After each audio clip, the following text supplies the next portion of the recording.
Hey everybody.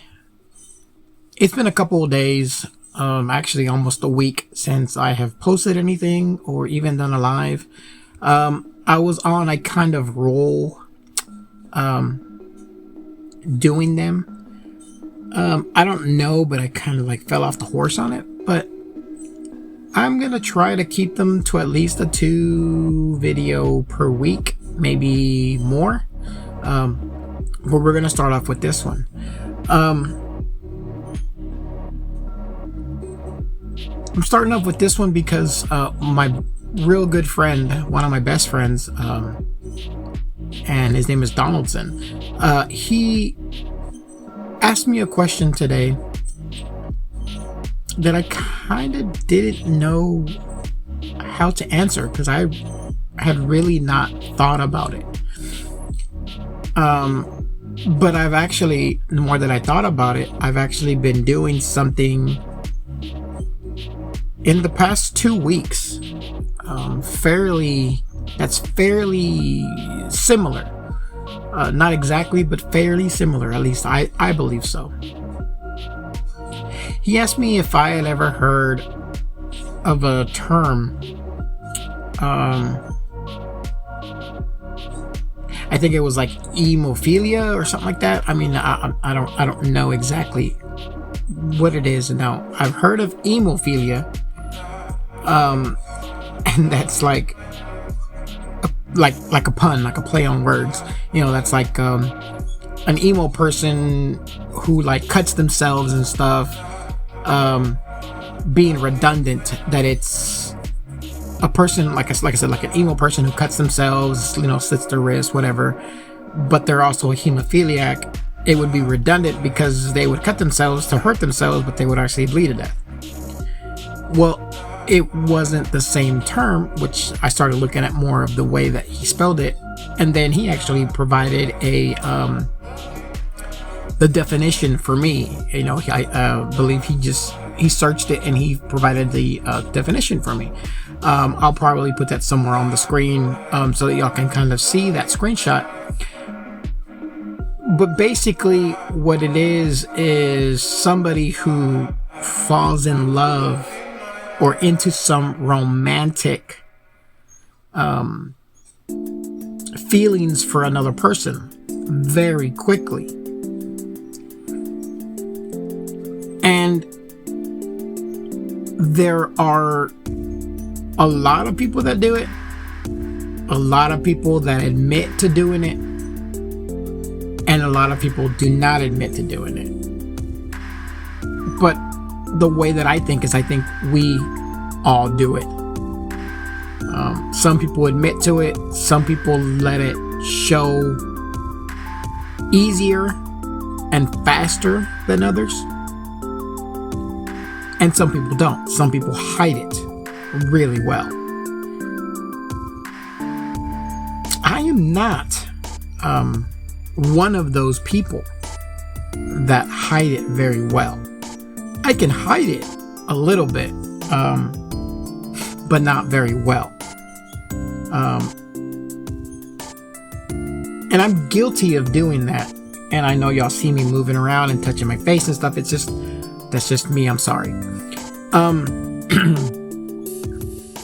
I'm guilty of doing that myself. I've done it in the past. I've done it recently.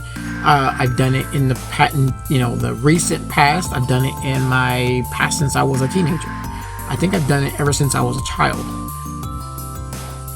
And there's sometimes that I'm able to admit that I did it, and there's sometimes that I don't even know I'm doing it. It just happens. That's how natural it is for some people, especially myself. But the question wasn't if I knew what the term was. The question was actually what makes us keep, at least this is how I interpret it. I don't have my other phone, so I can't read it verbatim. But what I understood from his question is, why do we keep shitty people, toxic people in our lives who don't care for us the way we care for them? And that's a good question. And my response to him was, at first, was, I'm not really sure, but I think, or I believe, it is because they give us some sort of attention. Now, this may be true, this may be not. This is just my interpretation of what he asked me. And I believe it is true. Whether it's a person who is with us romantically or in a friendship, whether they're a shitty person or a toxic person, they give us some sort of attention. And I think as human beings, the majority of us seek that attention. We seek attention that way. And it's not, majority of the times, of course, as human beings, we seek all sorts of attention, all types. We seek positive and negative. Unfortunately, with these toxic or shitty people, as he said, the attention that we seek from them ends up being, or the attention that we seek is positive. The attention they give us is negative. That's where they're shitty or negative people.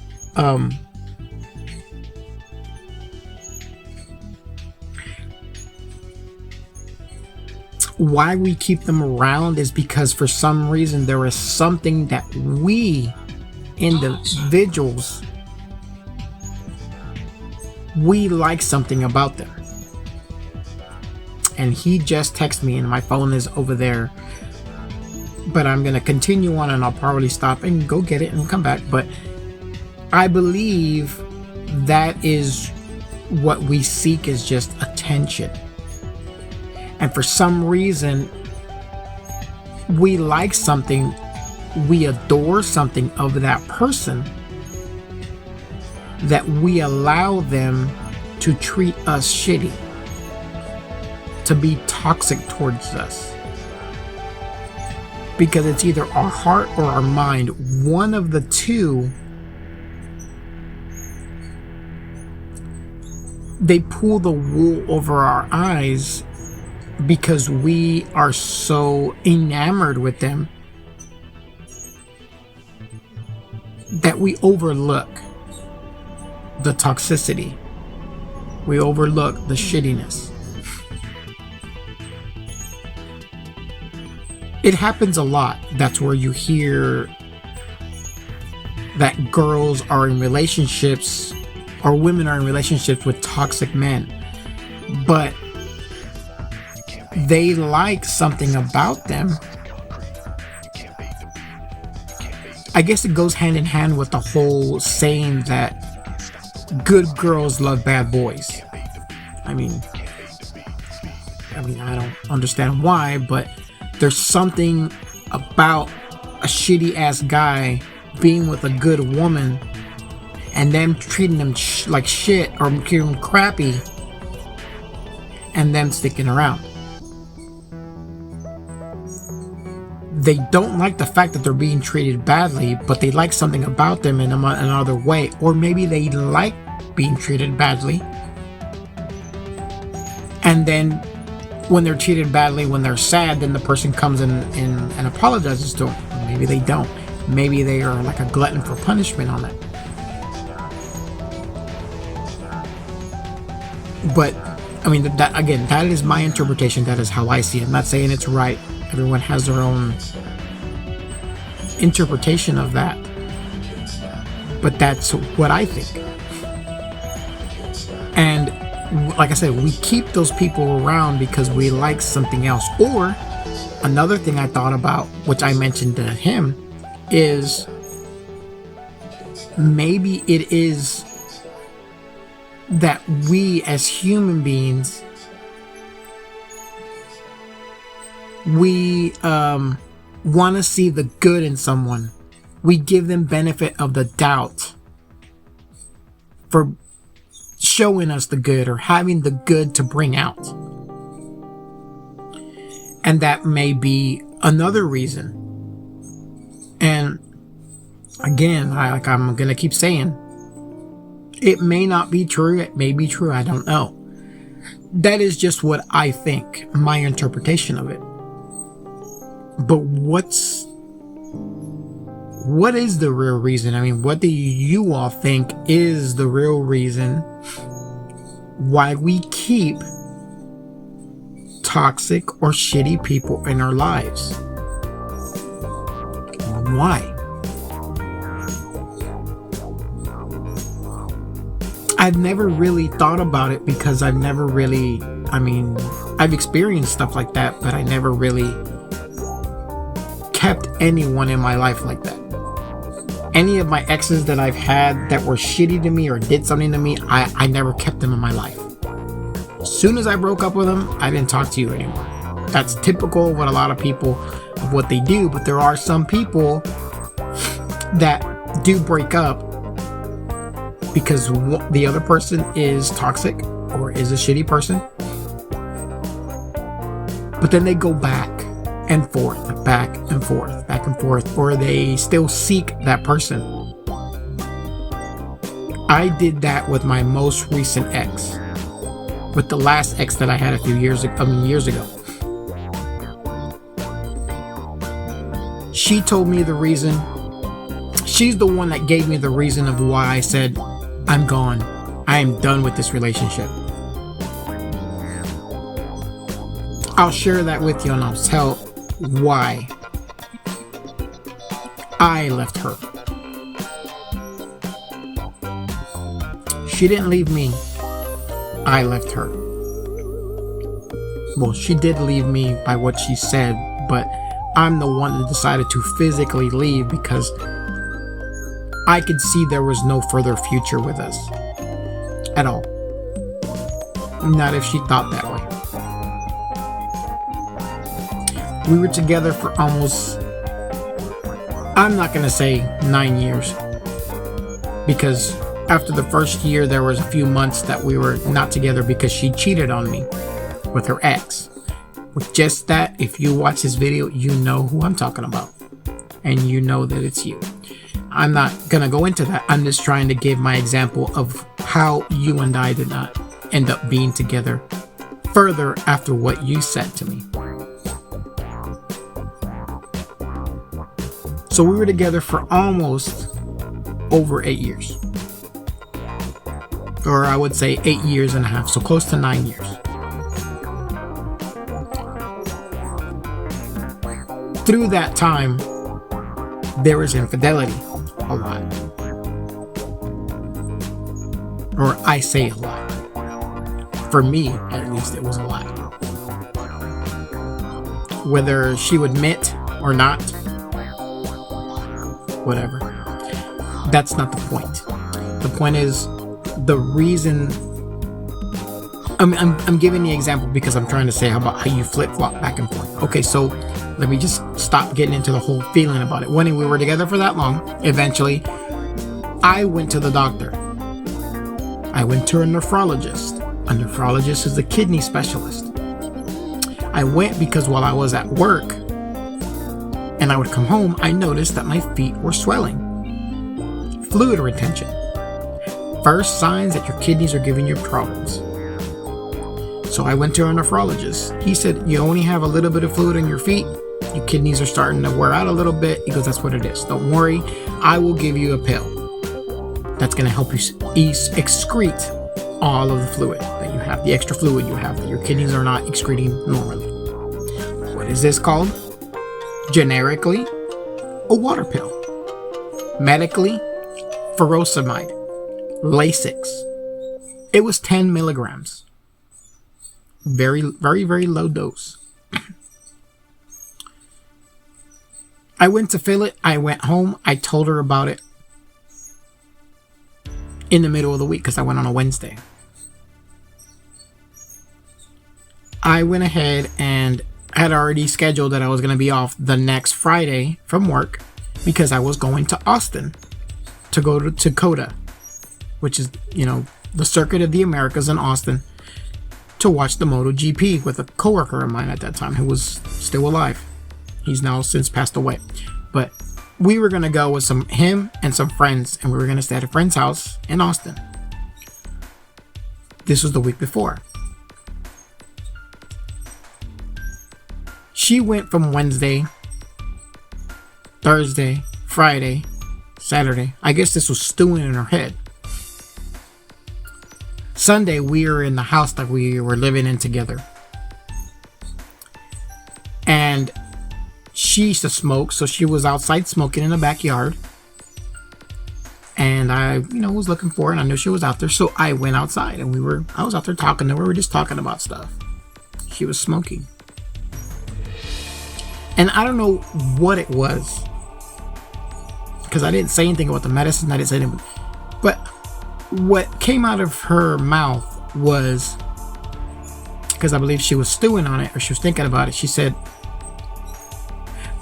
"I do not think I can handle raising 2 children." And I'm on the other side of the table, and I'm like, 2 children? I said, "Oh my God. Are you pregnant?" And she said, "No." So I was still confused. I said, "Well, what do you mean 2 children?"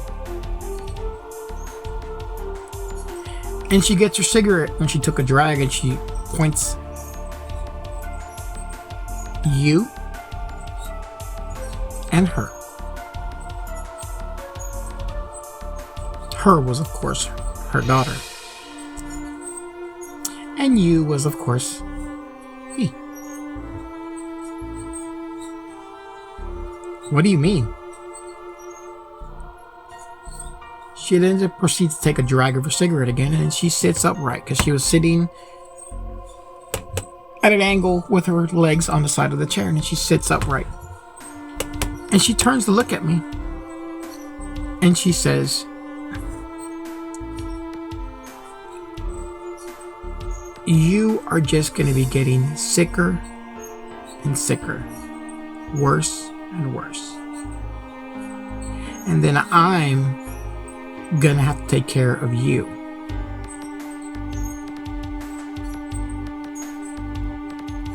I don't think I can do that.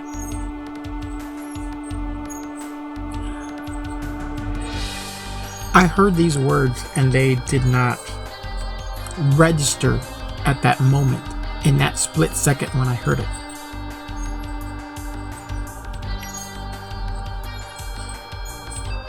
And then I thought about it for a second, and I said,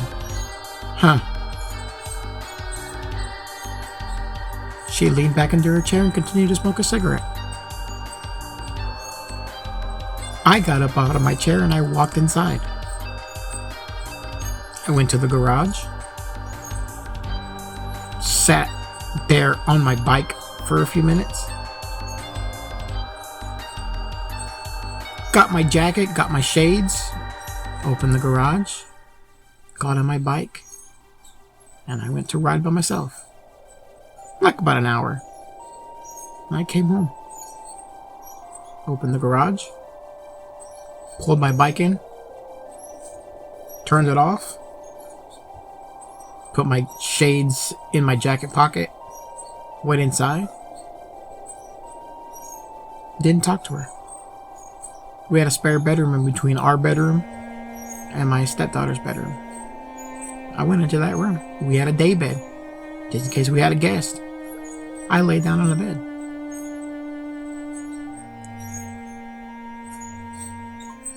She came in. She said, "You're back?" I said, "Yes." And I was still laying on the bed, and she goes, and she closed the door, went back to the room. I got up, I went out to the garage, I sat there, and I did that. But I'm not trying to give you the full thing, but let's just say I slept in that room for the next week. until I went for my trip on Friday. Didn't talk to her, didn't text her, nothing. Not even when I came home from work. Because what I had realized then, after thinking about it that whole night,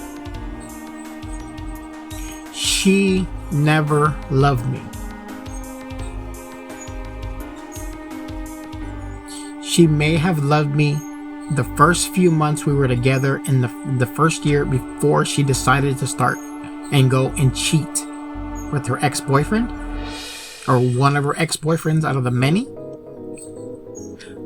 But then it died, and then she never loved me ever again. And that is what I realized that night. She never loved me.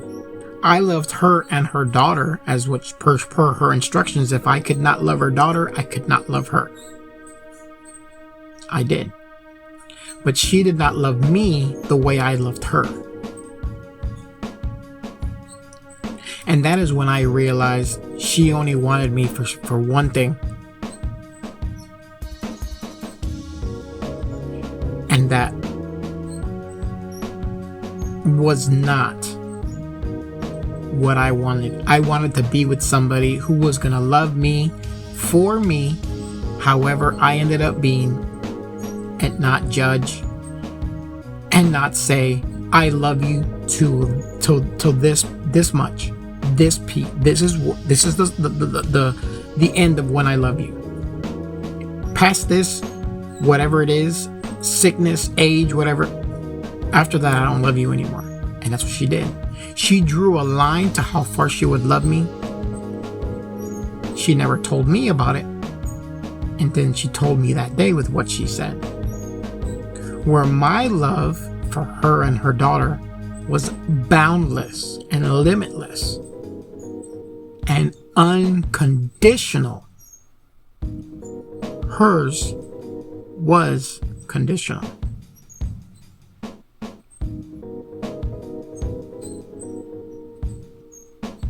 That is why I left. Now, sure enough, a few months, some time passed, we started talking again and just being friends. Because I paid attention to her, I knew her inside and out, literally. And figuratively, I knew her inside and out, so I knew everything about her. Or at least what she wanted to tell me. But for even a few years after that, we went back and forth acting like we were still together. I went to stay with her at her new house. I would sleep over. I would visit almost every weekend. I would then stay during the week sometimes. We still went out shopping together. We still went out to go eat together. It's like we were just dating again. We would do other things together, and y'all can just imagine what that kind of stuff is. And so I'm not going to say it, but it's none of y'all's business anyway. But we, things still happened. My stepdaughter, which then turned into my stepson, he was confused of what was going on. He didn't know if we were together, not together, if we were going to get back together, if we were going to get married. He didn't know. It was confusing because of how we were acting, but we both did it. But I was more into the whole thing of thinking that we might get back together because I was hopeful. She was already into the whole thing where she wasn't going to get back together with me at all, no matter what. No matter how good it was that we got along and that we started learning, that we had learned with our long relationship, that we knew things to do and say to make the other upset, but we also knew that we could defuse the situation by just talking and saying stuff. We knew that. We learned from our relationship. But she didn't want anything. But yet she was still with. That's what I mean is she was really a toxic person for me. And why I kept her around? Because I actually loved her. And that is why I think that a lot of people keep toxic people around like that.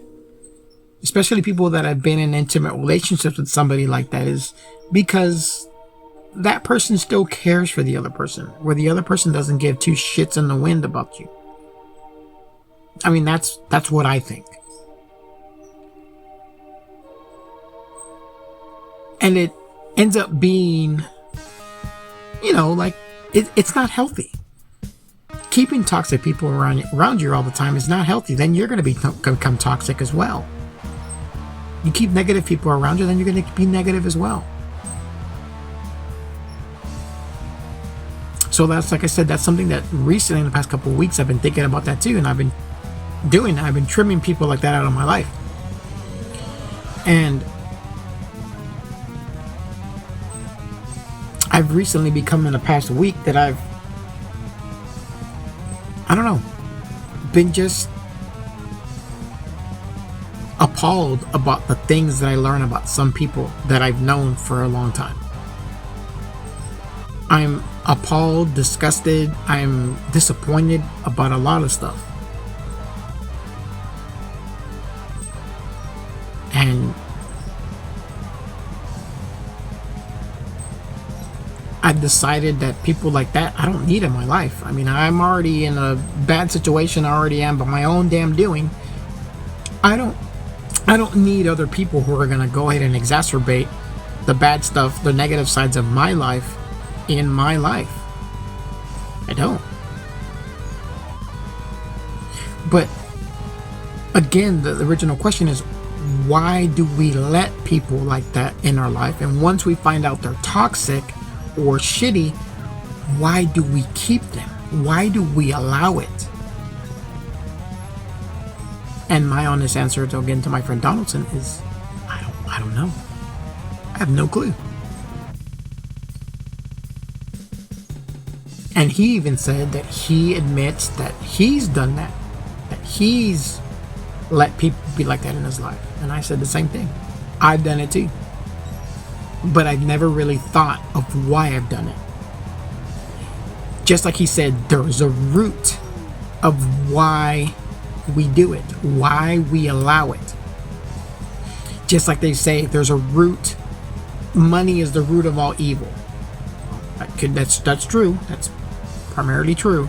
But every situation or every emotion has a root of why we make it more, focus more on it. There's just a reason.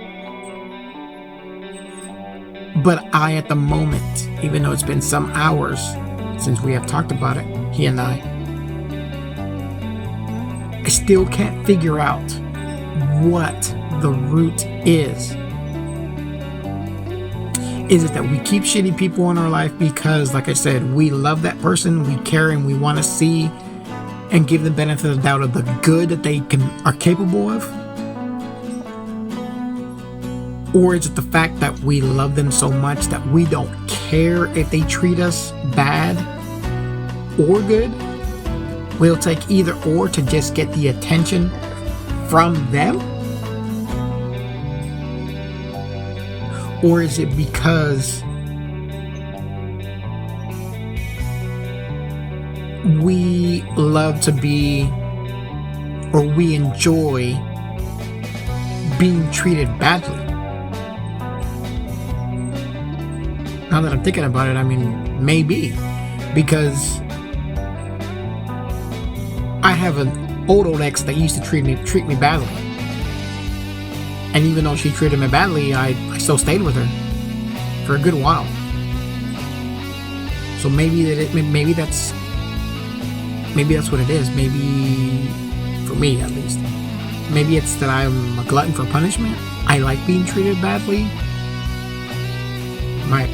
That ex that I'm talking about, there was a lot of infidelity in our relationship throughout our time together, and when I started finding some out, I still stayed with her. It wasn't because of the kid, it was because I loved her. Because the way I thought about it, I guess, now that I think about it, is that she was coming home to me at the end of the day. the end of the day, she was back with me. She was home with me. She was in my bed. She was sleeping with me in my bed. That's fucked up. Is that the reason why I stayed with her?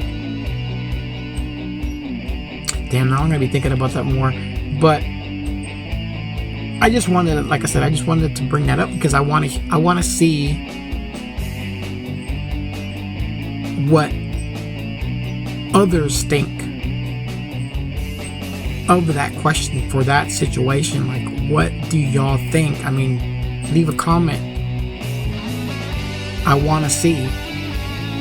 I mean, leave a video response if you want. Link, I mean, whatever, or however you want to respond back. I mean, let me know. I really want to know what your interpretation is of why we have people like this and why we let them sit in our lives and why we let them be a part of our lives, and why do we not cut them out as soon as we find out how they are. I'll be honest, and I do. I've always worn my heart on my sleeve. I fall in love quick if I like you a lot. And it doesn't take me a long time to really start feeling a lot of Google eye feelings for somebody if it feels like it's the right person to feel like that about. But some people are deceptive. Some people are like, they'll make it seem like they are the right person for you. And once you fall for them, they switch. Fucking Jekyll and Hyde. They'll switch. A freaking light switch. Then there's somebody totally different, and they start treating me like crap. But like my friend said, why do we let them? I really don't. I don't know. So I want to hear from y'all. I want to see if any of y'all want to contribute anything. Comments, video links, whatever, video responses, whatever. I want to have an idea of what everyone thinks, or anyone that wants to chime in thinks, because I want to bring that up to my friend Donaldson. I want to go ahead and discuss this further, because there has to be some sort of root. Maybe it's just one, maybe it's multiples. Everyone has different experiences, so it can't just be one. It's got to be more than one. But what is one that majority consensus is that is the reason why we keep people like this in our life? Just think about that, and like I said, I want to hear, or I'd like to read what anybody else thinks. So I'm done for tonight. I will let y'all go, and I will see you in the next one.